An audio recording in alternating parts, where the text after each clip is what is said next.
Primeiro, bom dia, Guilherme. Bom dia. Prazer recebê-lo aqui no FUNEC.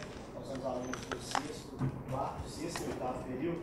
E nessa cobertura para o evento, a gente fez várias pesquisas, entrevistamos pessoas nas ruas e vimos que o tema sustentabilidade está em alta. Todo mundo comenta, fala sobre, mas muitos desconhecem o que realmente é sustentabilidade. Então a gente queria saber de você uma definição para a palavra sustentabilidade. É sustentável todo sistema, todo projeto, todo empreendimento que respeita os limites, respeita a capacidade de suporte ou a biocapacidade de um sistema. Então, explicar isso de uma forma bem simples para uma criança de 6 anos seria dar o passo do tamanho da perna, estabelecer uma relação de equilíbrio, de harmonia em relação ao meio em que a gente está inserido. É fazer diferente do que normalmente se faz. Para você é importante discutir a sustentabilidade no meio acadêmico?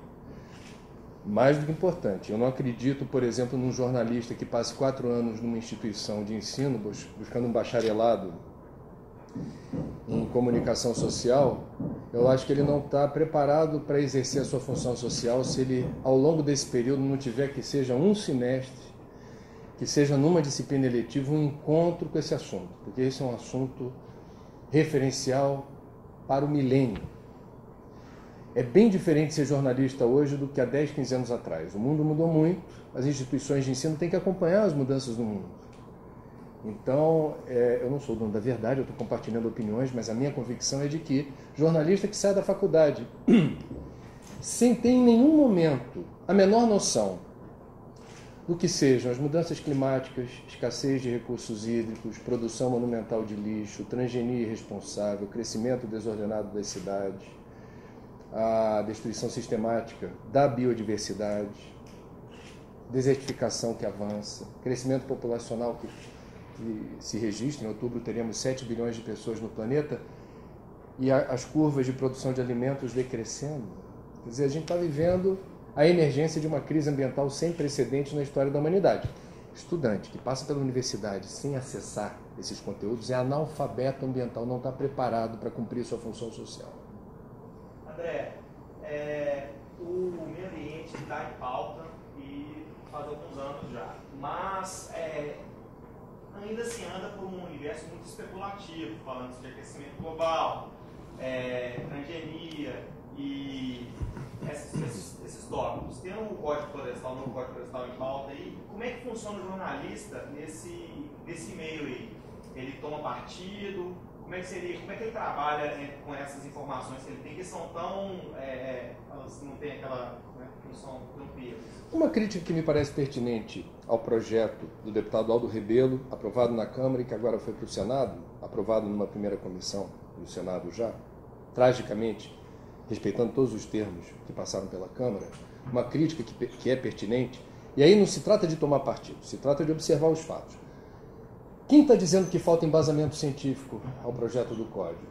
SBPC, Sociedade Brasileira para o Progresso da Ciência, e ABC, Academia Brasileira de Ciência, que vem a ser, digamos, 2 entidades representativas da comunidade científica brasileira. Temos um baita problema num país do tamanho do Brasil, com a pujança ambiental que o Brasil tem. Nós somos uma potência ambiental. A maior do mundo. Quando a gente discute o código da forma fuleira com que a gente está testemunhando na Câmara, a gente, no mínimo, vai desconfiar da boa-fé dos senhores parlamentares em querer discutir a sério, que seria a função deles, esse projeto. Eu, já há alguns anos, há pelo menos 6 anos de público, já escrevi sobre isso, falo sobre isso, entendo que certos assuntos não têm 2 lados, tem um lado só. É o caso de corrupção. Você não vai ver, por exemplo, num jornal que pretenda ouvir opiniões distintas, né? Como a Folha faz lá uma coluna. Código Florestal. Sim, não. Você não vai ter para corrupção sim e não. Pelo menos não conheço ninguém que aceite de público dizer sim. Escravidão, que existe no Brasil, é outro ponto sobre o qual não há 2 lados. Ela deve ser entendida sempre como uma afronta à civilização. A gente alcançou essa condição civilizatória de rejeitar terminantemente qualquer mão de obra escrava. A meu ver, sustentabilidade se enquadra nesse desenho de que tudo que seja contra a sustentabilidade atenta contra a vida, a resiliência dos ecossistemas, a capacidade da Terra suprir o ser humano de água, matéria-prima e energia. O que não é sustentável, não é, ou não deve ser.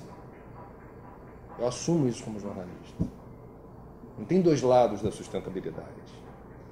Apenas um parêntese em relação a que me pareceu na pergunta que você colocou a questão das mudanças climáticas dentro de uma questão, dentro de uma perspectiva sobre a qual há dúvidas. É verdade, não há consenso. Mas é importante a gente se dar conta do nível de conhecimento construído a respeito desse tema. A maioria absoluta da comunidade científica com trabalhos publicados em revistas, onde os artigos são revistos pelos pares, publicações per view. Mas a maioria absoluta dos trabalhos publicados confirma terminantemente a tese de que, sim, o planeta está aquecendo e, sim, a humanidade, em alguma escala, não se sabe, a natureza não é uma ciência exata, tem responsabilidade no processo. Apostar em outra tese é perigoso. É um direito, mas é extremamente arriscado. É muito bem sendo discutido sobre o diploma, que não é mais exigido a obrigatoriedade do diploma. Na sua opinião, é possível não diplomado de jornalismo, não graduado em jornalismo, exercer a profissão de jornalismo? Isso já acontece. Aliás, alguns dos grandes jornalistas do Brasil não são diplomados. Washington Novaes, que para mim é o número 1 na área do jornalismo ambiental no Brasil, ele é formado em Direito. E o Merval Pereira, recém-eleito à condição de imortal, nós temos um comentarista imortal no Jornal das 10 agora, não tem diploma. Agora, eu sou a favor do diploma. Eu acho que o diploma qualifica a formação do jornalista. Eu acho que o diploma... E não digo isso em causa própria por ser professor no Rio, na PUC. Apenas devo reconhecer por força das circunstâncias que sim é possível ser jornalista sem passar pela universidade e sim é importante passar pela universidade para você qualificar a profissão de jornalista. As grandes empresas de comunicação, até onde eu sei, a Globo é uma delas, só contrata funcionários para trabalhar como jornalistas diplomados, com registro. O que é, para mim, um indicador importante, porque a empresa de comunicação não faz caridade na redação. Você vai contratar quem tem a competência. Quando você restringe só contrato quem tem diploma, você está ferindo valor à experiência acadêmica, né? França, qual que é o papel do jornalista nas novas mídias, onde qualquer pessoa pode passar uma informação?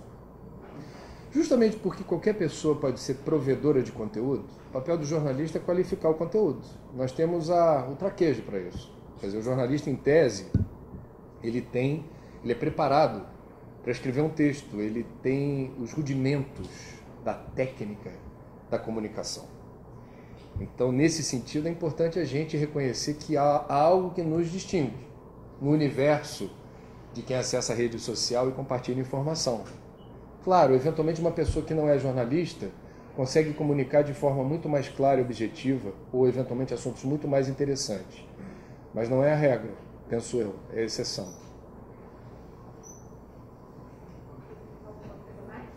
André, eu tenho uma pergunta.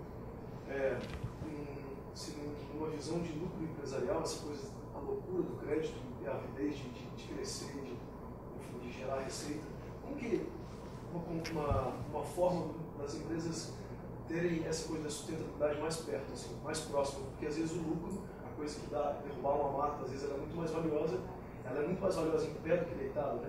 Do que derrubada, mas às vezes para a empresa fica difícil de enxergar isso, eles veem o lucro a curto prazo. Uhum. Que iniciativas se fazem nesse sentido? Assim?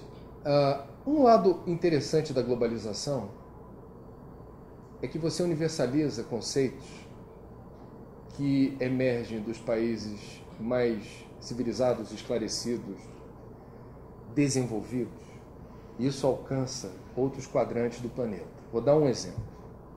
O protocolo da soja que está em vigor no Brasil há 4, 5 anos, ele estabelece o seguinte: os importadores de soja só compram grãos de lugares onde se confirme que até o ano de 2006, melhor, do ano de 2006 em diante, não houve desmatamento ilegal. É um certificado de origem, é um selo verde. Isso não foi iniciativa dos sojeiros do Brasil. Isso tem origem a partir de um mercado. A soja é uma commodity, então você tem os importadores que atendem ao nível de exigência, e isso tem a ver com cultura, com informação, com educação do consumidor europeu, que diz assim: eu não quero comer uma carne que se alimentou de ração que tem origem no desmatamento da Amazônia. Então, não me importa se um grande empresário, por convicção ou conveniência, resolva mudar rotina na direção da sustentabilidade. Importa que faça. Não fazer significa desaparecer do mapa. Vamos pegar o caso do Gusa, que é um caso sensível a Minas Gerais.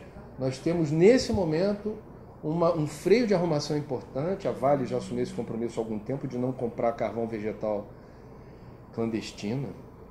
E boa parte das mineradoras que não têm esse protocolo serão progressivamente punidas pelo mercado, porque aí o conceito de que o Gusa produzido a partir de carvão vegetal, retirado ilegalmente, seja de onde for, está ganhando importância exponencialmente.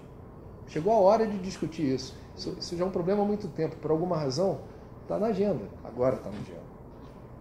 Então nós temos,